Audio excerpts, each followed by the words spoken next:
Hi,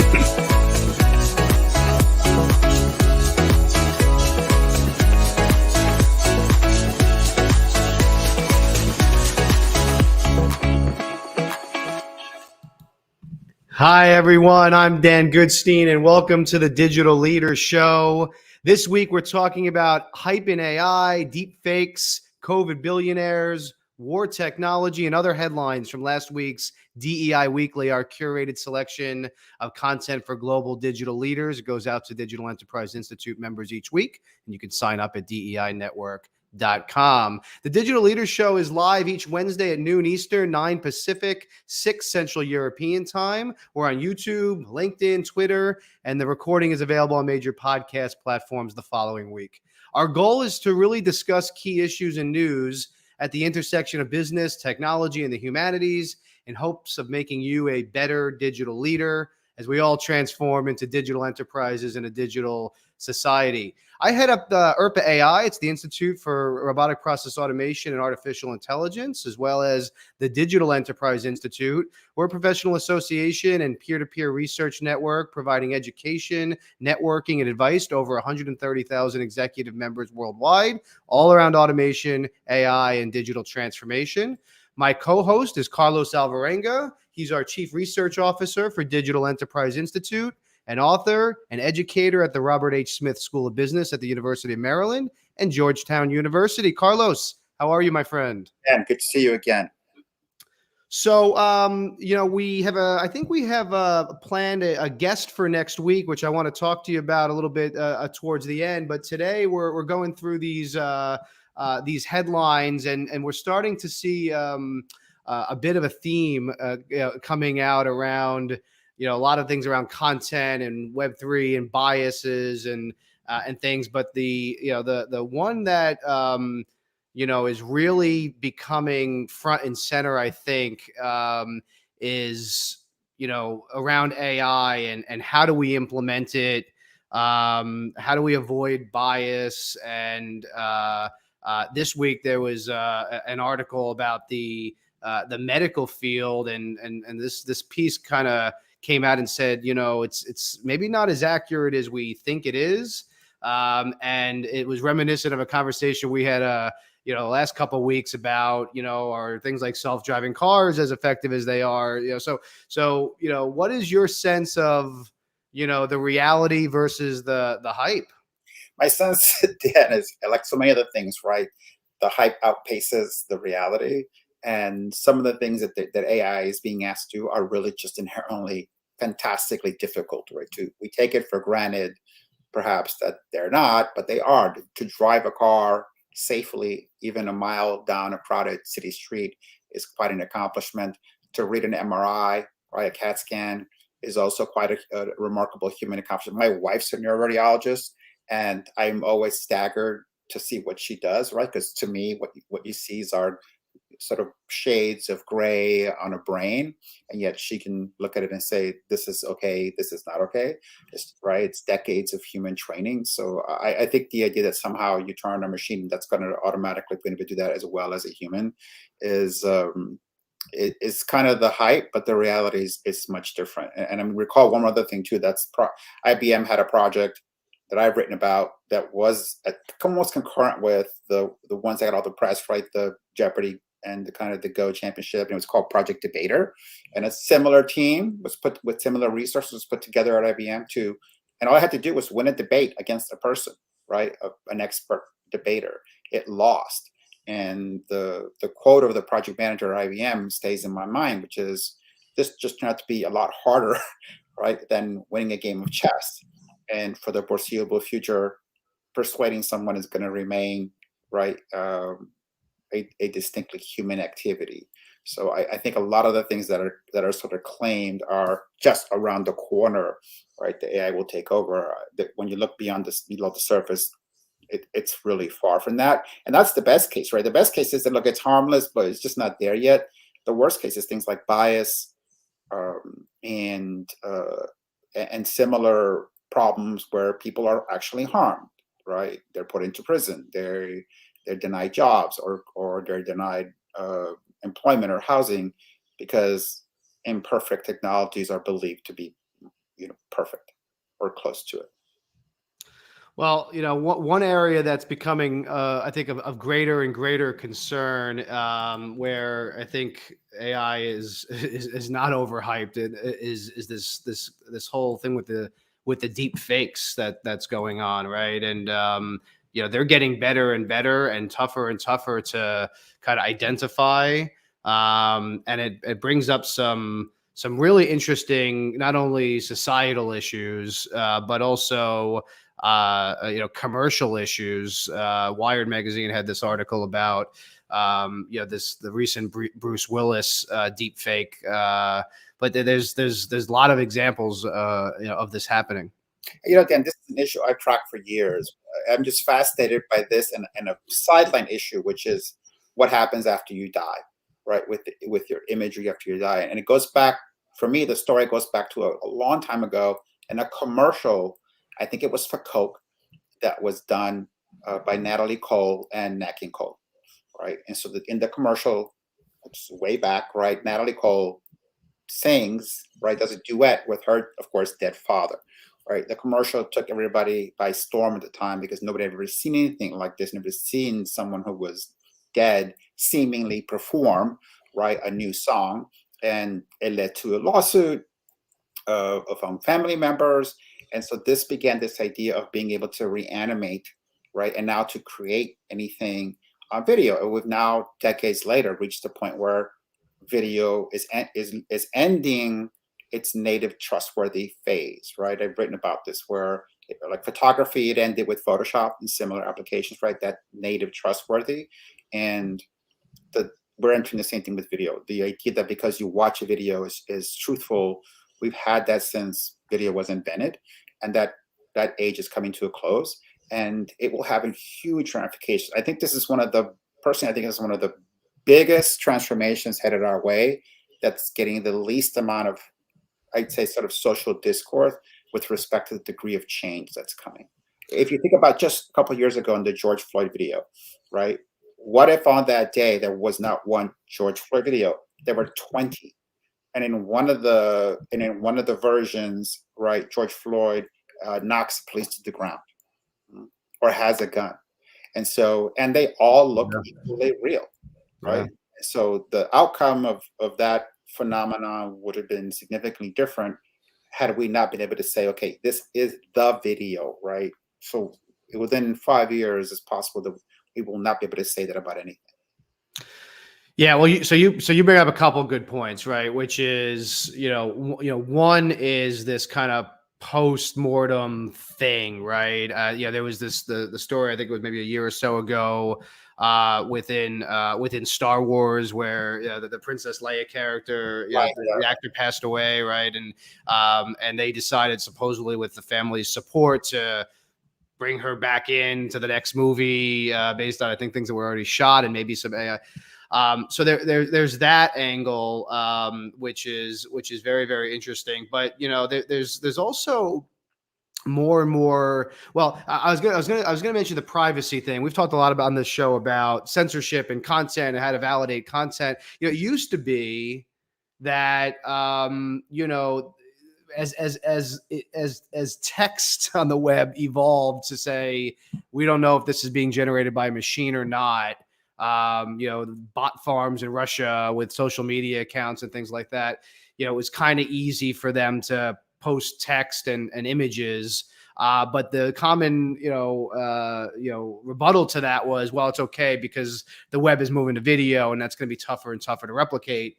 Now you enter this, right, where Bruce Willis doesn't even know that, his artificial likeness, I guess, is being used, and then all of a sudden, it brings up all these legalities. The Wired article mentions a paper from Northwestern that basically says, it could be interpreted as, free speech, and therefore not illegal. Not, you can't prohibit, free speech. Although we talked about that last week too, and that's not entirely true, based on the recent hearing with around the Sandy Hook victims. But if that's true, then how do we as a society limit this from being abused.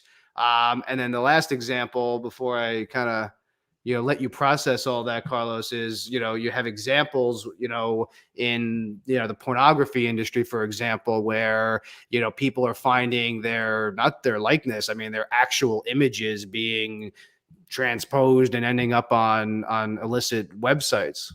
Right. And when deepfakes first came to kind of attention, it was actually, I think it was a Reddit channel, right,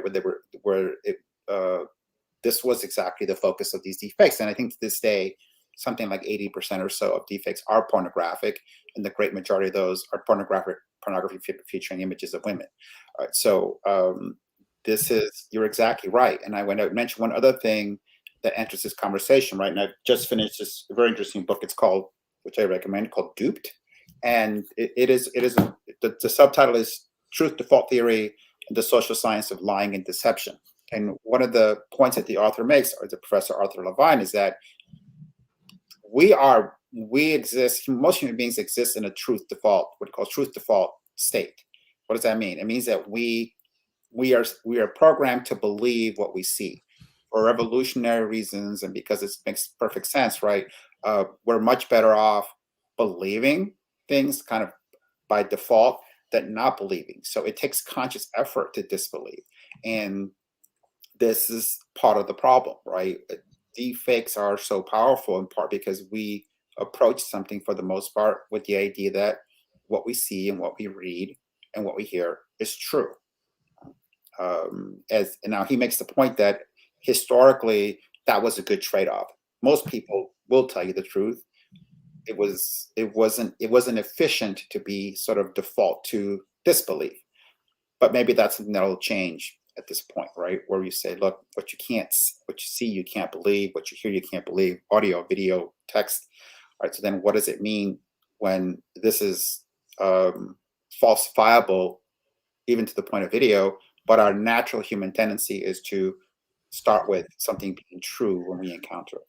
I don't know what's changed, Carlos. I distinctly remember, and I don't know if this is 5 years ago or 10 years ago, but I distinctly remember hearing, and probably even myself making the joke, when you'd get into a debate with somebody, you'd say at some point, I know that I'm right because I read it on the internet, and it was a joke, right? Like that, if you got it from online, it means nothing. You mentioned a few weeks ago, we beat up a little bit on Wikipedia being more interested in the community versus the community's opinion than facts. So I don't know how we've gotten as a society to a world where we believe everything that we read and we see. Anyway, I think it does get into the conversation about credibility and who creates the content, which we've talked about a lot. But the other part of this debate that is kind of interesting, and the Wired article gets into this, is take out the exploitation, the pornography, stuff like that for a second. Mm-hmm. Part of the discussion is, are they upset about this because it could be defamatory, in which case there may be some legal recourse for them? Or are celebrities and brands and things concerned about this because it's something they can monetize, right? And make commercially, and this is becoming more and more common, where people are being paid for the use of their likeness, right? There was the debate, and you know this community very well. There was a debate a number of years ago about college athletes, their likeness being used in video games, and the companies profiting off of them without any commercial compensation. Well, yeah. As a matter of fact, I was at UCLA last week at the UCLA Global Sports Conference. Right, one of the discussions that I attended was a discussion around the emerging world of NIL contracts, name, image, likeness, for college athletes. It's still in its infancy. Everyone kind of agrees that we're at NIL 1.0. There are different schools are approaching it in different ways, but it's exactly that. The first way, I'd say the second way, because the first way in which college athletes get paid, basically, I think it's called collectives, or a rich alumni pull together, right? And outside the boundaries of school, find a way of compensating students, and I take collegiate athletes. The next wave is NIL, in which a collegiate athlete can get paid for their own image and likeness. By the way, it doesn't include merchandise, because any merchandise or any image of the school belongs still to the school. It's just their image, their name, or something that looks like them, right? What that means is, to be defined. But yeah, you're right. And so suddenly now a collegiate athlete, and by the way, I learned that's a better term than student athlete from a person who knows this subject very Hmm. well, right? A collegiate athlete uh, can now begin to monetize their own image for the first time. So it's actors, I'm sure it's influencers as well. And look, models have done this forever, right? What was a model? A model, a fashion model, was the likeness of a person that was monetized because they were wearing a garment. So that has already existed for decades, and now it's extending into other things. But to what extent, right? So it's like if if they use your face and they put it on another body, which I think was the Bruce Willis thing, Yeah, you right. know, does that count? Or like I just saw this thing on TikTok recently where this girl claims to be the voice of TikTok, or you've seen like the voice of Siri. Okay, so that's a little bit, Hmm. the lines are a little bit more there, right? Because okay, they were hired by a company, the company owns that. But what if that morphs into something else? To what extent does Apple or TikTok, own those rights? I saw, spoiler alert, if there actually is any kids listening, all of the toys, for example, that Disney puts out related to Toy Story, it's not Tom Hanks's voice. It's actually his brother that they've hired because Tom Hanks doesn't have the time to do all this voice work, right? So there's examples of that, but now you take that out of the toy and you put it into the digital arena, and then it morphs 2 or 3 times. Where how do you measure that? How do you monetize that? Where do you draw the line?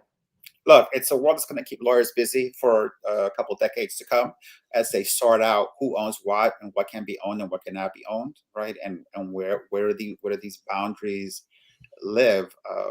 And I think it's, like I said, especially in the idea of digitizing someone's brain, right?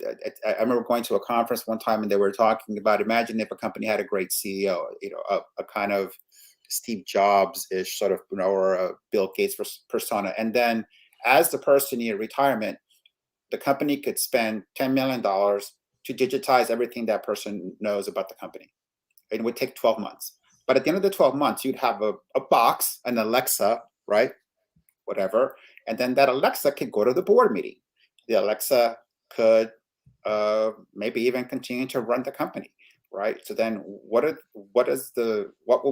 how would you compensate a CEO and or the CEO's heirs, right? This is a fascinating conversation. If I could bottle, right, our brilliant CEO that's led the company wonderfully, right, for 25 years, and it's now time to retire, but we don't really want to replace her. So we just want to keep her in a electronic format and let her continue to run the company. It sounds crazy, but but are we really that far away from the moment we can, right, encapsulate someone as a digital leader who's literally a digital, Yeah, not, yeah, yeah. not like digital metaphorically a leader, but literally a digital leader, and it's just simply the wisdom of that person. Well, Cap- it's interesting, right? It's an interesting concept. So you're referring to what a lot of our members would call, the digital twin, right? And and right, and, yeah, and right. what happens, can that person represent you in society? Can that represent you in, after you pass away? Does it have rights? Does it continue to iterate? And then the other angle I think you're adding on to that is, can it evolve? I can't, I'm gonna show my dorkiness here, but I can't help but think of like the Star Trek analogy of like the Borg, who would assimilate cultures. Obviously, they were really bad, but they would assimilate culture. And the idea was that they learned and they got more sophisticated as time went on because they assimilated all of this and they never died. They kept going on and on and on. But I wonder. Well, actually, I do have a thought. As for anybody watching this who's still trying to figure out why blockchain, is relevant and what the use cases are. There's a use case right there, right? Where you have a digital asset that belongs to you, and then you can track and monetize it because of the blockchain. And that's why I think people are really underestimating. There's a lot of people out there that are saying, well, I'm never going to buy digital art, or I'm never going to buy something in the digital world that I can own in the physical world. But the reality is, as these things become digital, I think things like NFTs and the blockchain actually become relevant. There's already a lot happening in the music industry for this reason, where it's a lot tougher to violate copyrights and royalties if something's tracked that way. Yeah, look, let's say, so I just finished the book on persuasion, right? So it's taking me years to acquire the knowledge that is going into this book. So somebody comes to me tomorrow and says, Carlos, listen, that's great. What we never do is we want you to spend 12 months talking to this machine, and the machine's going to ask you thousands of questions about persuasion. And then an AI engine is going to put that into an app, and you can then, you will be available for consultation digitally. And anytime anybody asks the app a question or in a box, we'll put it on Alexa, and you're going to get a royalty for every time that question is answered by your digital twin, right? Back to the CEO. What if the CEO can be used for lighter companies? So now the CEO licenses herself to be CEO at 15 different companies. I really don't think we're that far away from somebody saying, look, I'm talk to this machine for a year. If you're an expert in something, right, and then we're going to license that body of knowledge, that brain of yours that knows about music or persuasion or whatever it happens to be, and make it available for other people. For me, I tell you personally, I'm a musician, so having a little machine next to my piano that I could ask it a technical question about music would be a fantastic product. I would subscribe to it in a minute. Yeah, that's very interesting. That's very interesting. I think my my wife always teases me how often I use Alexa to do basic arithmetic in my office when I'm doing stuff brainstorming on my whiteboard. But yeah, there is some value in just was that old line that Albert Einstein didn't know his own phone number because he said you shouldn't waste your brain with things that you can easily look up. So the more you get to that, right? Yeah, so imagine there's basic Alexa, and then for an upgrade, right, you get Alexa the lawyer, Alexa the art professor, Alexa the historian, Alexa the Egyptologist, right? So you can pick from 100 add-ons, Nice. and whatever happens to interest you, right? If you're a Civil War buff, then you get Alexa Civil War version, right? And they can talk to you about the Battle of Gettysburg and Lee's retreat, everything else that you want to know about this. So great, right? There are cruise ships, right, that are run where you go and there's some professor who goes along with you and explains to you kind of what you're seeing. Well, this is no different than that. You just make it permanent, and once kind of captured, you can draw royalties from that kind of in perpetuity. Yeah. In fact, I'm kind of surprised it hasn't happened, to be honest with you. Right? I've read more than one article about people who have digitized someone who's a loved one who's passed away, and in order to be able to ask it questions, right, and to keep that person sort of present. And these were sort of amateur projects, often done by tech students, that a company like Apple or Google has to put together a project to digitize a hardcore expert in a topic and then made it available to us. Maybe they're working on it and we just don't know. It seems like an obvious thing for me. It's digital twins, but of people, right? Not aircraft engines, right? Or technical systems. Yeah. Mm-hmm. So, Carlos, I want to pivot. We talk a lot on this show about technology and rightfully so. But our goal is also to talk about becoming a better leader, a digital leader, but a leader. So, I wanted to kind of pivot, and we're covering various different topics from our DEI Weekly newsletter that goes out each Friday.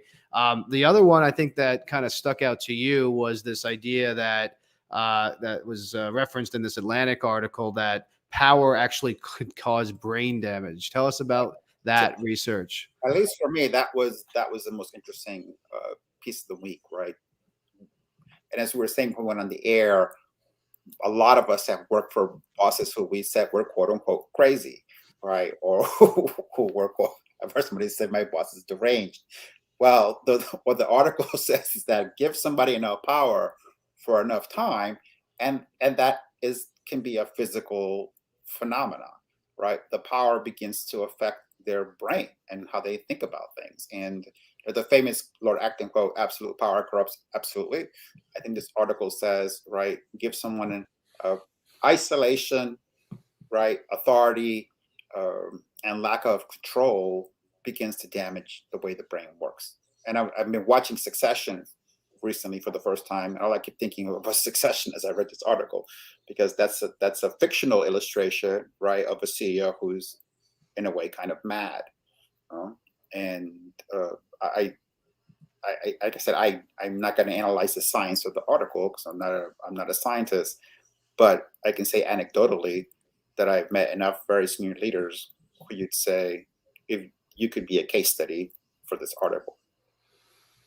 It's this actually touches on a another topic that was referenced in the DEI Weekly this week, which was what qualifies as a disease, and they were really talking about old age and some of those things. But I've often wondered the line between healthy obsession and determination and mental illness, because sometimes it seems like a very fine line, right? And if people kind of joke about it, and it's really not funny, obviously, if there's real mental illness at play. But people always joke around that some of the most successful people, the Steve Jobs of the world, were nuts, that they kind of had to be to accomplish what they did. So and I'm also interested, Carlos, you've spent a lot of time kind of from a philosophy standpoint and an academic standpoint.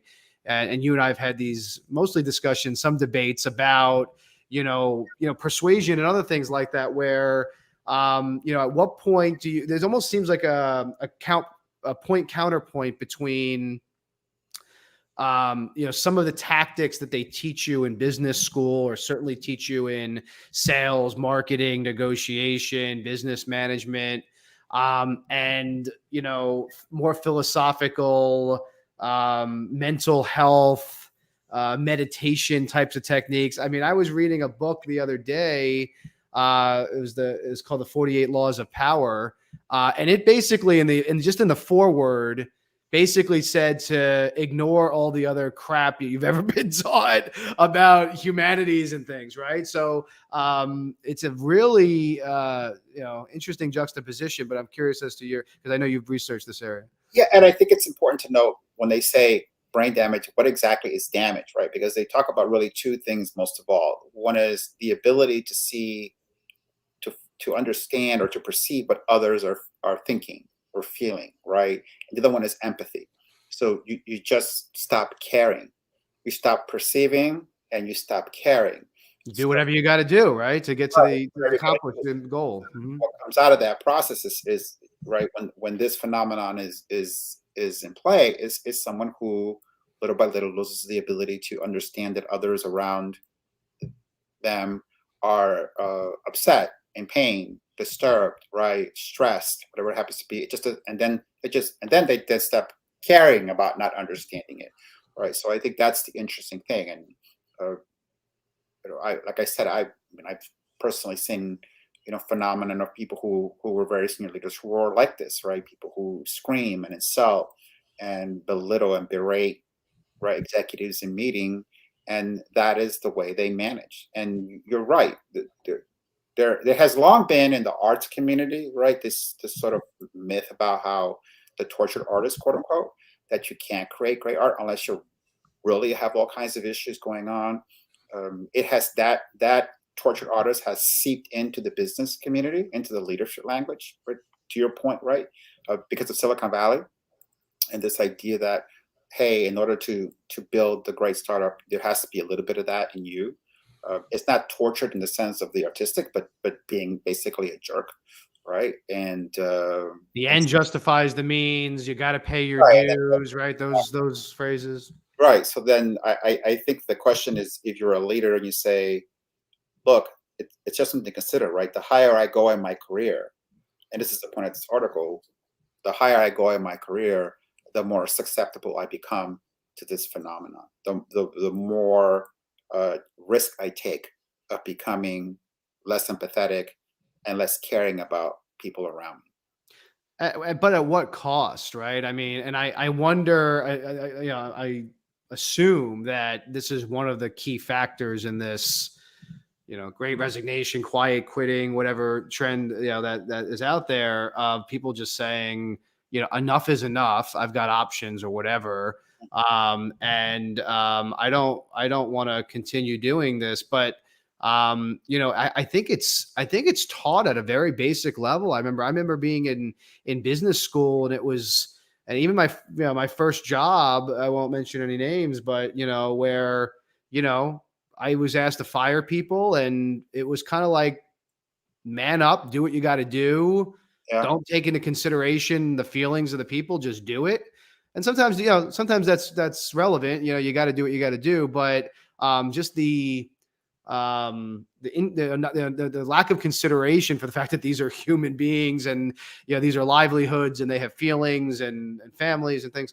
And that was taught, right? I mean, I remember being in business school and seeing one of those motivational signs. It's like, you see in gyms and things like, attitude and determination. And one of them just said, greed is good.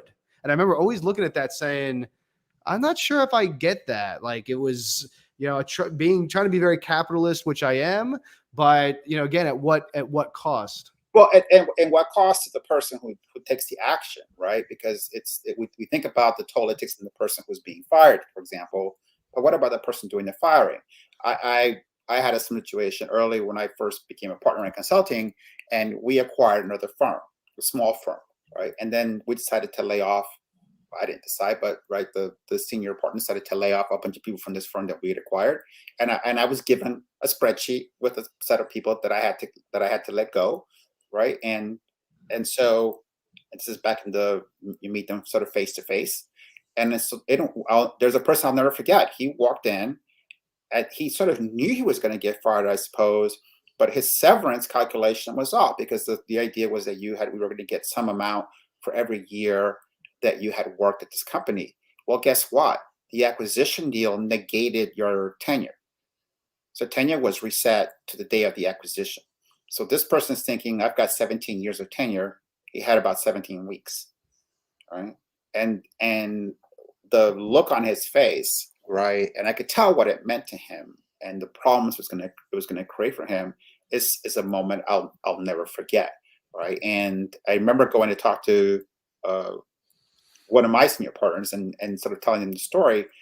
And he said, listen, what you have to understand now that once you became a partner is that you no longer manage people, you manage populations, Wow. right? And I have never forgot that statement. And that's why I'm a writer now. Right. Right, because I didn't want to manage populations. That's something I wanted to do. And I think that, but that philosophy of these aren't people, they're populations. So that's your job, right? And I work for people who that's really how they saw the world, right? You've got 700 people on the bench. Why? Right? Fix it. If you don't fix it, next week somebody else will be on this call. I mean, I've been in that call, right? And so I think that takes a toll on the person who makes the statement as well as the one who receives it. And I think that's what isn't understood. And maybe that is part of the great resignation that people are saying, wait a minute, uh, this is my future. And as you know, there are a lot of careers, not just consulting, but architecture, as I've come to learn recently, is a phenomenally dejecting career for most architects when they first start out. As medicine is, right, very very tough. And I remember giving advice to a young consultant, early, when I was a manager, and saying, you're going to have to say no to the firm, right? When it comes to work-life balance, the firm will never stop. It'll take every hour you have, and it doesn't care how many you have left for you, right? Yeah. If you don't say no, then it's going to just take it all. You have to say, I can't work today, or I got to fly home early because of a problem at home, or I can't go to the client next week, right? Because if you don't set the boundary, the company never will. And Yeah. I think that's the reality for most people. The corporation is designed to take everything it can take, right? Structurally, for the most part. Yeah, and these companies, certainly the larger ones are, you know, many of them have scaled at a unbelievable rate, in technology in general, but recently, during the pandemic, right? And so, I think you have these two things kind of happening at the same time, where there's been a really big push for some of these corporations to scale very quickly to meet demand, and perhaps, on the backs of, people or using practices I mean, there was the I forget who was the CEO that fired people on Zoom, and then, it got really, better.com, I think it was, got a lot of pushback for that, but just because it was publicized. I mean, how many other times has that happened, where, it wasn't publicized the same way? But on the other hand, you start seeing, the evolution. Bloomberg had this article this past week about, these so-called COVID billionaires, and how much they're down, since the height of the pandemic, right? Moderna down 75%, Zoom down 84%, right, Carvana. The list goes on and on and on. And while everybody has gotten hit by the recent downturn, pre-recession, whatever word you and your financial advisor like, there's no arguing that there was some sort of COVID bubble that reminds me back to the .com kind of bubble. There is, and I've have friends who worked at some of the companies that were in the article, when I've asked them what happened at the height, right, and everyone said we just thought it would go on. We just believed that, at least the CEO believed that this was the new way of doing things, right? And it's a understandable human trait, right? It was such a huge dislocation that maybe it was hard to think this is going to dislocate sort of back to where we were, but history shows us that it usually does.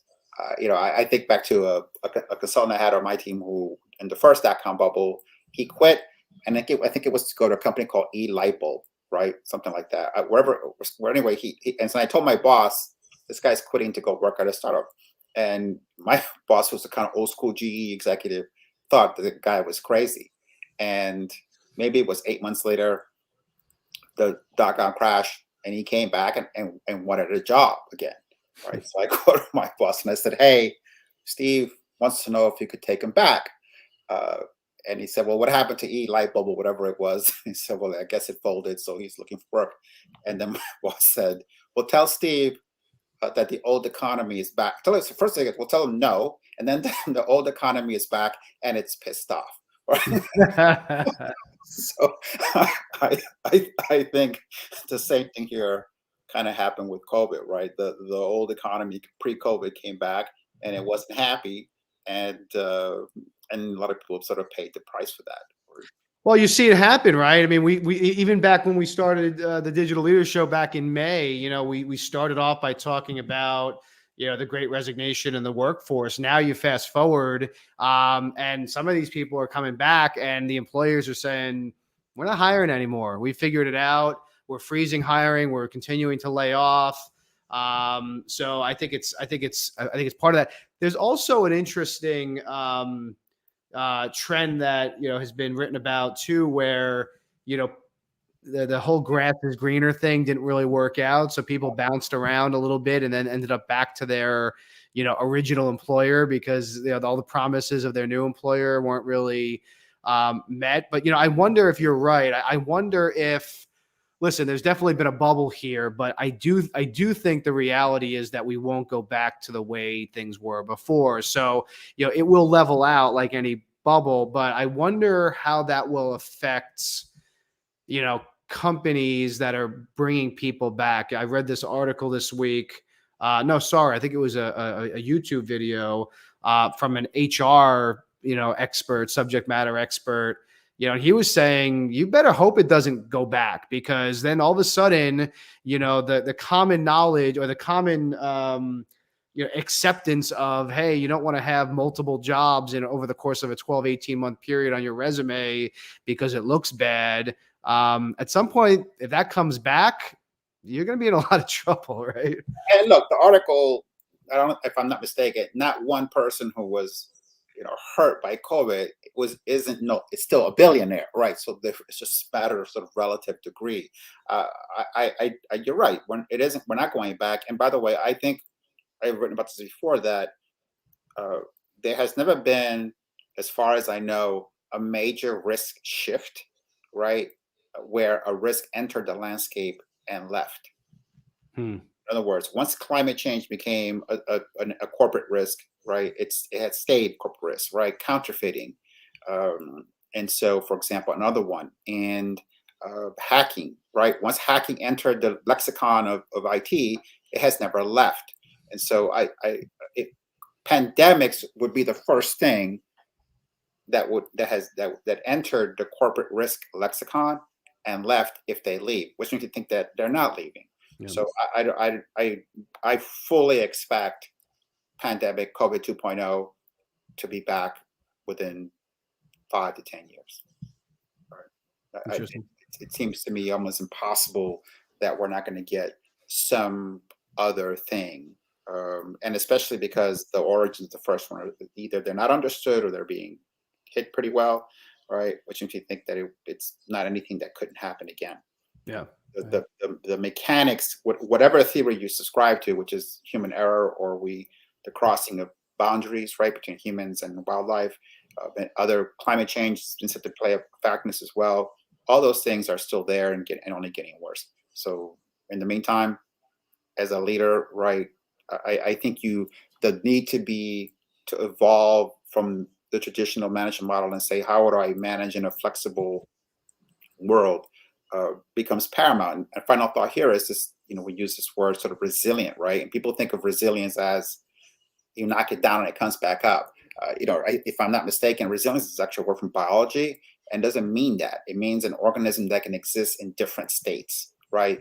Really hot, really cold, really dry, really wet. So a resilient organism is one whose sort of window of existence is multiple, versus a non-resilient, which, hey, it has to be just like this in order for it to work, right? So a resilient leader says, I can lead digitally, I can lead physically, I can lead when they're remote, I can lead when we're on the office, right? I think that's probably a better sense of what it means to be a resilient leader, especially in the coming decade. Yeah. Good advice. Good advice. Carlos, in the last minute that we have, give everybody a preview for our guest episode next week. Who's going to be with us? So I'm happy to say that we're going to be joined by Dr. Toby Gordon from the Carey Business School and Johns Hopkins School of Medicine at Johns Hopkins University. Toby is one of the bright lights of the Carey School, maybe best known for a class she teaches on innovation in healthcare, featuring a TV show called The Wire, which is, the great TV show of Baltimore, if not one of the greatest TV shows of all time. And so Toby is always a fascinating person to speak to, not just about healthcare, but about innovation. She sits on multiple boards, has worked with many startups, and sits at that intersection of being, a board member, but also an educator, a writer, and somebody who is right at the forefront of how executives are being shaped for the future. So it'd be a pleasure to have her with us. Yeah, absolutely. Looking forward to that. Well, join us next week. Again, we do this every week on Wednesdays at noon Eastern. It's 9 Pacific, 6 Central European time. You can find us on LinkedIn, YouTube, or Twitter, or on your favorite podcast platform the following week. And again, if you need help, and these topics or any other topic is part of your kind of digital transformation journey, we're here to help. We've got a network of over 130,000 executives worldwide, including SMEs, academic leaders, and other industry experts. So let us know what you're working on. And in the meantime, check out DEInetwork.com. Carlos, have a great week. Yeah, we should probably mention also before we sign off that next week is the first edition of the DEI Monthly. So our research journal of journals, edition number 1, right, will be available next week. And so it'll be the first time that we are sending, not what we do on DEI Weekly, which is sort of mainstream content, but this is serious peer-to-peer, peer-reviewed research for senior executives. And so our new journal launches next week, and we hope you'll check that out. Yeah, I can't wait to see that, Carlos. Thank you. And have a great week, everybody. Take care. Take care, Dan. See you next week.